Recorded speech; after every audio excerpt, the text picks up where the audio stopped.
Yani shukuru kwa kipindi hiki cha awamu ya 6 ni kweli ni mara ya kwanza inafanyika kitaifa, lakini sijui kwenye historia huko nyuma kama ilifanyika. Lakini sisi tulioko sasa tumeona hii ni heshima kubwa na tumeona hii ni fursa kubwa, lakini ni sherehe ambayo kila mfanyakazi anayo furaha kwa yale mema ambayo yamefanywa na serikali. Unaona ni Mei Mosi ya aina yake. Ile amsha ni kubwa, lakini mwamko wa wafanyakazi wenyewe kushiriki ni mkubwa, na umeona jinsi gani wana michezo walivyojitoa kwa wingi, michezo inaendelea. Lakini sasa kwa sababu ya ukubwa wa shughuli ile, na sisi tukaona lazima na burudani yetu iwe kubwa kweli kweli.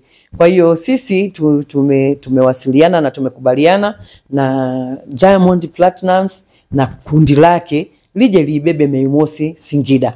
Wapo wasanii wadogo wadogo na wakati watakuja, lakini tumeona kwa nchi yetu sasa hivi Diamond anawika yuko kwenye viwango vya juu, na sisi Mei Mosi yetu tunataka iwe kwenye kiwango cha juu. Kwa hiyo tumeamua kumleta hapa Singida.